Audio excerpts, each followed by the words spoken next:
ರಮೇಶ್ ಕುಮಾರ್ ಅವರ ಈ ಹೇಳಿಕೆ ಭಾರತೀಯ ಜನತಾ ಪಾರ್ಟಿ ನಾವು ಖಂಡನೆಯನ್ನು ಮಾಡ್ತೇವೆ. ರಮೇಶ್ ಕುಮಾರ್ ಅವರು ಮಾಜಿ ಸ್ಪೀಕರ್ ಏನಿದ್ದಾರೆ ಅವರ ಯೋಗ್ಯತೆ ಏನು ಅಂತಕ್ಕಂಥದ್ದು ಅವರ ಕ್ಷೇತ್ರದ ಮತದಾರರಿಗೆ ಗೊತ್ತಿದೆ. ಹಾಗಾಗಿನೇ ಕಳೆದ ಚುನಾವಣೆಯಲ್ಲಿ ಅವರು ಸೋಲಿಸಿರ್ತಕ್ಕಂಥದ್ದು.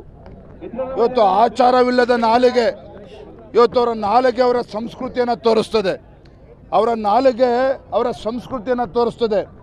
ಒಬ್ಬ ಮುಖ್ಯಮಂತ್ರಿಗಳ ಸ್ಥಾನದಲ್ಲಿ ಕೂತಿರ್ತಕ್ಕಂಥ ಮಾನ್ಯ ಸಿದ್ದರಾಮಯ್ಯನವರು 6.5 ಕೋಟಿ ಜನರಿಗೆ ಮುಖ್ಯಮಂತ್ರಿಗಳು ಅನ್ನೋದನ್ನ ಕೂಡ ಮರೆತು ಈ ದೇಶದ ಪ್ರಧಾನಮಂತ್ರಿ, ಗೌರವಾನ್ವಿತ ಪ್ರಧಾನಮಂತ್ರಿಗಳ ಬಗ್ಗೆ ಅವರು ಹೇಳಿರ್ತಕ್ಕಂಥ ಹೇಳಿಕೆ, ಒಬ್ಬ ನಾಲಾಯಕ್ ಪ್ರಧಾನಮಂತ್ರಿ ಅಂತಕ್ಕಂಥ ಉದ್ದಟತನದ ಹೇಳಿಕೆ ಇವತ್ತೇನು ಮಾನ್ಯ ಮುಖ್ಯಮಂತ್ರಿಗಳು ಕೊಟ್ಟಿದ್ದಾರೆ. ಇವತ್ತು ರಾಜ್ಯದಲ್ಲಿ ಸಂಪೂರ್ಣವಾಗಿ ಕಾನೂನು ಸುವ್ಯವಸ್ಥೆ ಹಾಳಾಗಿದೆ. ಕಾನೂನು ಸುವ್ಯವಸ್ಥೆ ಸಂಪೂರ್ಣವಾಗಿ ಹಾಳಾಗಿದೆ.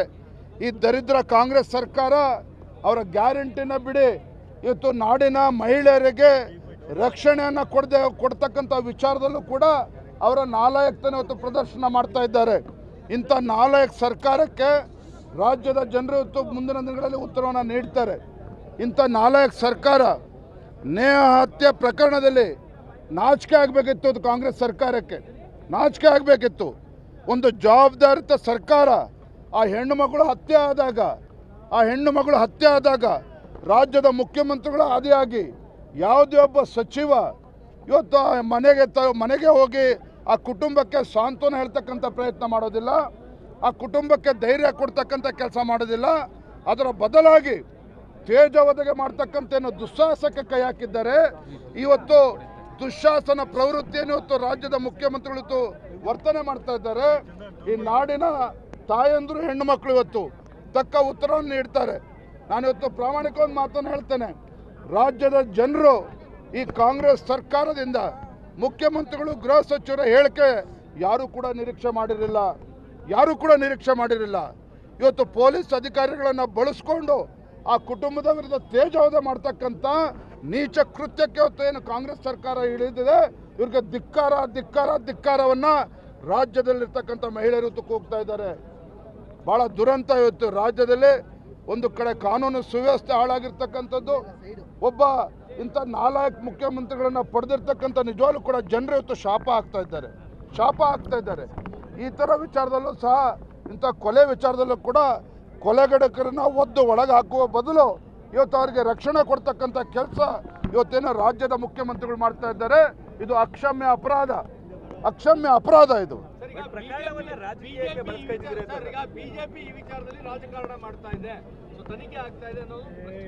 ಏನ್ರಿ ತನಿಖೆ ಮಾಡ್ತಾರೆ ಇವರು? ಏನ್ ತನಿಖೆ ಮಾಡ್ತಾರೆ? ಜವಾಬ್ದಾರಿ ಇರ್ತ ಸರ್ಕಾರ ನಡ್ಕೊಳ್ತಕ್ಕಂಥ ರೀತಿನ ಇದು. ಒಬ್ಬ ಮುಖ್ಯಮಂತ್ರಿ ಹೋಗಿ ಕುಟುಂಬವನ್ನು ಭೇಟಿ ಮಾಡೋದಿಲ್ಲ. ಇವತ್ತು ಯಾರು ಅಲ್ಲಿ ಇವತ್ತು ಹತ್ಯೆ ಮಾಡಿದ್ದಾರೆ ಅವ್ರ ಬಗ್ಗೆ ಒಬ್ಬನೂ ಕೂಡ ಹೇಳಿಕೆ ಕೊಟ್ಟಿಲ್ಲ. ರಕ್ಷಣೆ ಕೊಡ್ತಕ್ಕಂಥ ಕೆಲಸ ಮಾಡ್ತೀರಿ. ಏನು ತನಿಖೆ ಇವರಿಂದ ನಿರೀಕ್ಷೆ ಮಾಡ್ತೀರಿ? ನಾವು ಅದಕ್ಕೆ ಭಾರತೀಯ ಜನತಾ ಪಾರ್ಟಿ ಒತ್ತಾಯ ಮಾಡಿದೆ. CBI ತನಿಖೆಗೆ ಇದನ್ನು ಕೊಡಬೇಕು. ನಿಮ್ಮ ಬೂಟಾಟಿಕೆ ನಮಗೆ ಅವಶ್ಯಕತೆ ಇಲ್ಲ. ನಿಮ್ಮ ಅಖಂಡ ಶ್ರೀನಿವಾಸ ಮೂರ್ತಿ, ನಿಮ್ಮ ದಲಿತ ಶಾಸಕನನ್ನು ಯಾವ ರೀತಿ ನೀವು ರಕ್ಷಣೆ ಮಾಡ್ಕೊಂಡಿದ್ದೀರಿ ಗೊತ್ತಿದೆ ನಮಗೆ. ಒಬ್ಬ ದಲಿತ ಶಾಸಕರಿಗೆ ನ್ಯಾಯ ಕೊಡಲಿಲ್ಲ. ಒಂದು ಹೆಣ್ಣು ಮಗಳು ಹತ್ಯೆ ಆಗಿದೆ, ಅದಕ್ಕೂ ಕೂಡ ನಿಮ್ಮಿಂದ ನ್ಯಾಯವನ್ನು ನಿರೀಕ್ಷೆ ಮಾಡೋದಕ್ಕೆ ಸಾಧ್ಯ ಇಲ್ಲ. ಇಂಥ ತೇಜವಧೆ ಮಾಡ್ತಕ್ಕಂಥ ನೀಚ ಕೆಲಸಕ್ಕೆ ಹಿಡಿದಿರ್ತಕ್ಕಂಥ ರಾಜ್ಯ ಸರ್ಕಾರ ಇವರಿಂದ ತನಿಖೆ ಸರಿಯಾಗಿ ಆಗ್ತದೆ ಅಂತ ಹೇಳಿ ನಿರೀಕ್ಷೆ ಮಾಡೋದಕ್ಕೆ ಸಾಧ್ಯನ ಹಾಗಾದ್ರೆ?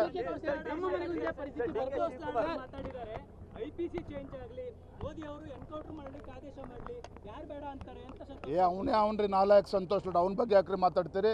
ರಾಜ್ಯದ ಮುಖ್ಯಮಂತ್ರಿಗಳು ಎಷ್ಟು ಬೇಜವಾಬ್ದಾರಿಯಿಂದ ನಡ್ಕೊಳ್ತಾ ಇರ್ತಕ್ಕಂಥ ಸಂದರ್ಭದಲ್ಲಿ ಯಾವ ಸಂತೋಷ್ ಲಾಡ್ ಬಗ್ಗೆ ಮಾತನಾಡ್ತೀರಿ? ಇದೇ ರೀತಿ ಹೇಳಿಕೆಯನ್ನು ಕೊಡ್ತಾ ಇರಲಿ, ಹೆಣ್ಮಕ್ಳೇ ಬಡಗಿ ತಗೊಂಡು ಬಾರಿಸ್ತಾರೆ ಅವ್ರಿಗೆ.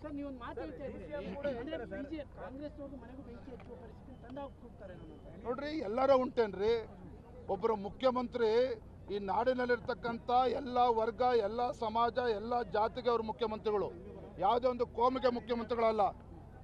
ಇವತ್ತು ಕಾಂಗ್ರೆಸ್ ಪಕ್ಷ ಅಧಿಕಾರಕ್ಕೆ ಬಂದಿದೆ ಅಂತ ಹೇಳಿದ್ರೆ ಕೇವಲ ಅಲ್ಪಸಂಖ್ಯಾತರ ಮತಗಳಲ್ಲಿ ನಂಬ್ಕೊಂಡು ಅಧಿಕಾರಕ್ಕೆ ಬಂದಿದ್ದಾರೆ. ಹಾಗಾದ್ರೆ ಈ ಕೆಟ್ಟ ನಡವಳಿಕೆ ಏನಿದೆ ಇವತ್ತು ಕಾಂಗ್ರೆಸ್ ಸರ್ಕಾರದ ಕೆಟ್ಟ ನಡವಳಿಕೆ, ಇವತ್ತು ಯಾರೂ ಕೂಡ ಇದನ್ನು ಕ್ಷಮಿಸ್ತಕ್ಕಂಥ ಪ್ರಶ್ನೆ ಇಲ್ಲ. ಯಾರೂ ಕೂಡ ಕ್ಷಮಿಸೋದಕ್ಕೆ ಸಾಧ್ಯ ಇಲ್ಲ.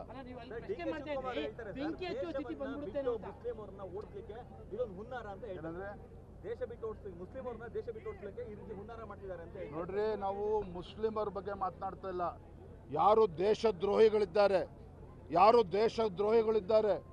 ಯಾರು ಇವತ್ತು ಕೊಲೆಗಡಕರಿದ್ದಾರೆ, ಅವರಿಗೆ ರಕ್ಷಣೆ ಕೊಡ್ತಕ್ಕಂಥ ಕಾಂಗ್ರೆಸ್ ಸರ್ಕಾರಕ್ಕೆ ಇವತ್ತು ನಾವು ಮಾತನಾಡ್ತಾ ಇರ್ತಕ್ಕಂಥದ್ದು. ಅಲ್ಪಸಂಖ್ಯಾತರು ಇವು ವಿರೋಧಿಗಳು ಭಾರತೀಯ ಜನತಾ ಪಾರ್ಟಿ ಏನಲ್ಲ, ಆದರೆ ಇವತ್ತು ಅಲ್ಪಸಂಖ್ಯಾತರ ತುಷ್ಟೀಕರಣ ಮಾಡ್ತಕ್ಕಂಥ ನಿಟ್ಟಿನಲ್ಲಿ ಇವತ್ತು ಕೊಲೆಗಡಕರನ್ನ, ದೇಶದ್ರೋಹಿಗಳನ್ನ ಪಾಕಿಸ್ತಾನ್ ಜಿಂದಾಬಾದ್ ಅಂತೇಳಿ ಘೋಷಣೆ ಹಾಕಿರ್ತಕ್ಕಂಥವ್ರಿಗೂ ಏನು ರಕ್ಷಣೆ ಕೊಡ್ತಕ್ಕಂಥ ಕೆಲಸ ಇವತ್ತು ಕಾಂಗ್ರೆಸ್ ಸರ್ಕಾರ ಮಾಡ್ತಾ ಇದೆ. ಇದಕ್ಕೆ ತಕ್ಕ ಉತ್ತರ ನಾವು ನೀಡ್ತೇವೆ ಬರುವಂಥ ದಿನಗಳಲ್ಲಿ. ಮುಂದುವರೆದ್ರೆ ರಾಜ್ಯದಲ್ಲಿ ಏನಾಗಬಹುದು ಅಂತೇಳಿ ಜನರ ಮನಸ್ಥಿತಿ, ಜನರ ಪರಿಸ್ಥಿತಿ ಮತ್ತು ಜನರು ಏನು ಮಾಡಬಹುದು ಅಂತ ಈ ರೀತಿ ನೋಡ್ರಿ,